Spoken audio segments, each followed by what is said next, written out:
Trades. If you are new, don't forget to like and subscribe. Click that bell button so that you get updated about all my latest video.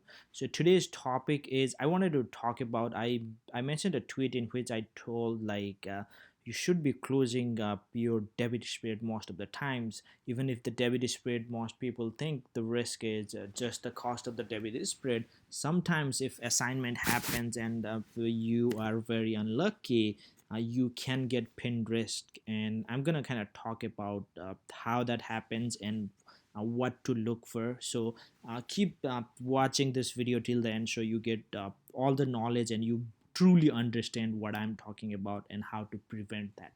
So let's get it started, right? So again, this probably happens 1 to 2%, very rarely. It doesn't happen often. Sometimes it works for you, sometimes it does not. So if it's against you, you can actually lose. So technically, for example, let's say you got a debit spread. Let's say you got one debit spread. Let's say Tesla.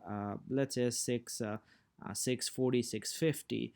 And if you are assigned and maybe tomorrow something really bad happen, and just hypothetical, right? If Tesla is down $100, you could lose 100 times 100, almost $10,000. So again, so I'm gonna explain like exactly why, what can make that, so you will understand. Okay, so let's get it started, right?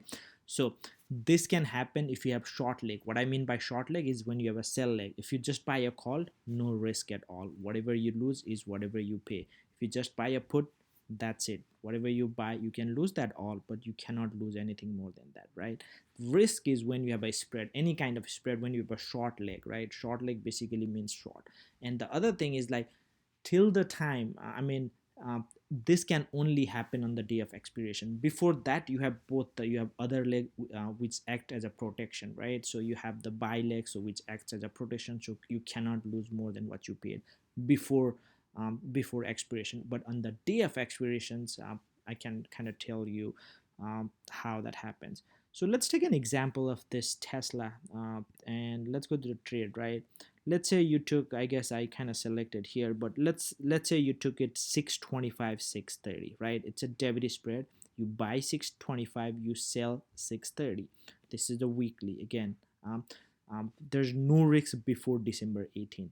On December 18th at 4 p.m., right? December 18th, usually on Friday. On Friday at 4 p.m., what happened is, again, if both the legs are below, basically if both the legs are below 625, right? Both the legs, basically you lose whatever you paid. It's worthless, right? But one thing a lot of people don't know is people can exercise their options after 4. They can exercise up to, you can exercise your buy leg, someone else can exercise your short leg. So basically there's a buy and sell, right? So you bought this buy, you can exercise it, right?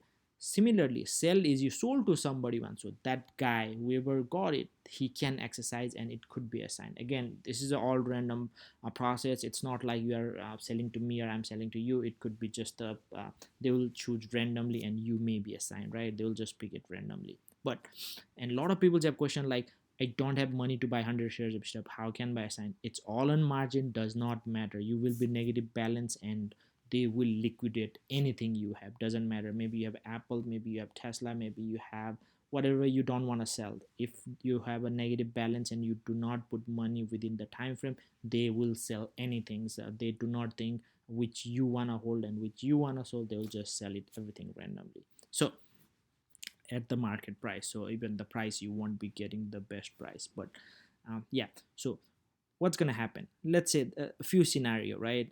On 430, again, you should never let a debit spread go to zero. You should always get something out of it. But let's say you paid for this, there's $265. On Friday, on 18th, if it's below 625, basically you get zero, you made zero, you lost 265. If you had 1, if you had 10, you lost 2650. That's it, right? But so let's say you are at, let's say 626, 627, or 628, right?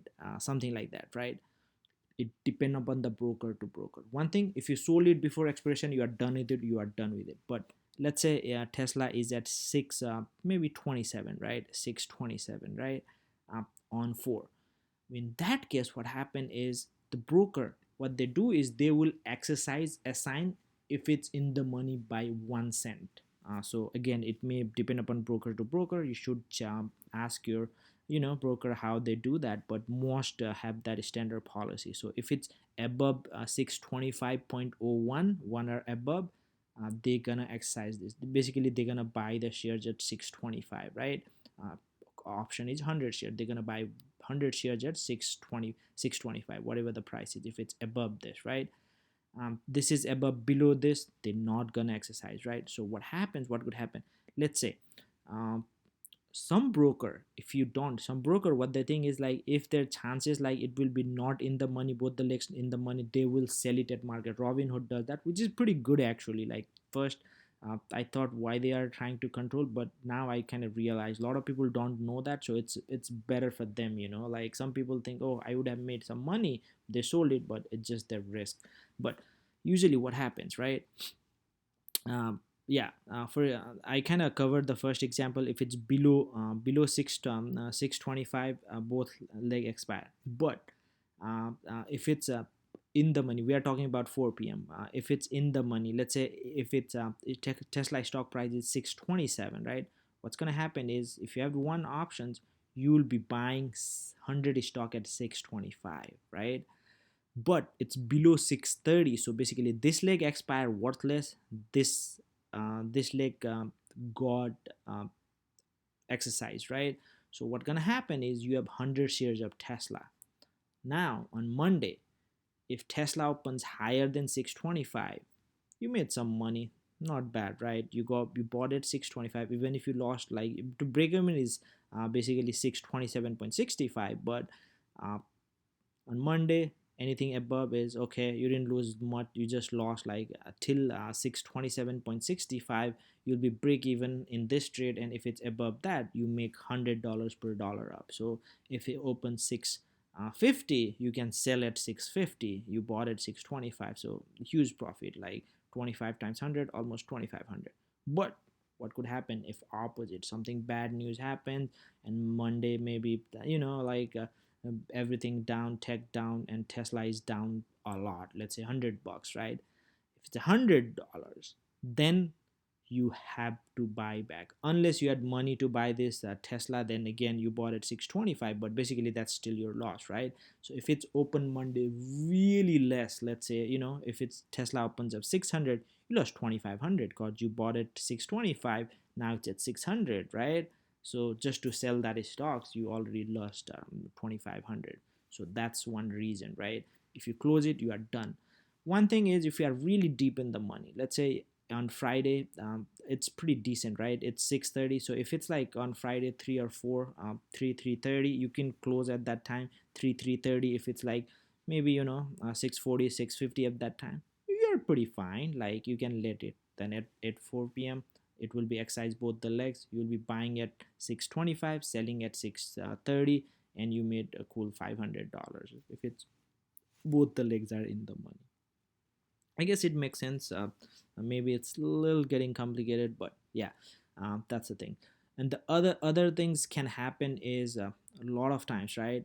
What could happen is, let's say you thought like Tesla is at like 605, and it's basically worthless, so you don't want to sell it. Nobody's buying it, right? So you just let it. So what could happen sometimes is, you would assume, cause nothing is excised, right? But at 4, it's maybe 601 and 602, right? Maybe you ignored, you basically done with, you went somewhere, right? What can happen is, after 4, because somebody can excise till 5:30 by calling their broker. After 4, maybe some good news about Tesla happened, usually that happens, and let's say Tesla gapped up after 4 and went to, let's say, 650. What could happen? The other guy, right? He could exercise his 630, right? Because he is way over the money, right? He can make that difference, so he could do that. Then what happened is, you are basically short. You basically short 600 and 100 stocks, right? So each dollar up, you will be losing money. Makes sense? You will be negative 100, right? You are buying here, here you are basically selling it, right? so you will be negative 100 shares if you have one contract. And what happens is after market they're not gonna exercise it before you had a protection on Monday. Your 625 will basically expired. You cannot exercise because it expired. You just had that negative 100 shares which you have to buy back because you are negative. Then now each dollar up you are losing money. Here you want the stock to go down if that happens. So there's a lot of scenario. It can go up, it can go down, it can go up. So usually unless you are deep in the money at 4, so I would at least say is like if that case happened, let's say you let it expires and after hours just on the Friday be cognizant, just look into the price and make sure it's not touching it. If it doesn't touch their both, you are fine, you are done. It's just very rare, right? It does happens. For example, I think a lot of people got that pin risk. Even I was risk. I had a trade which I totally forgot about, and we got the news for Tesla not including in the S&P, and I I think I lost like 5K or something on that trade. So it does happen, and that was not even in my the mostly trading account. That was just I just made a video about like how to buy a spread.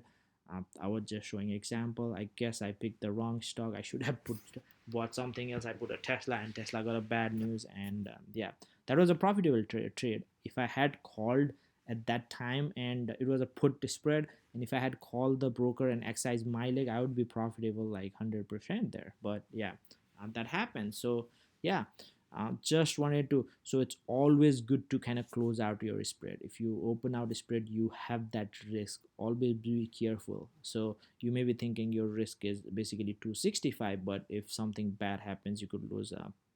Mine was literally like it was a $50 spread. Literally, I think $50 or something. No, not even 50, 20 or $30 credit spread, and I lost 5,000 from it. So you can imagine, right? Again, I had pretty big account.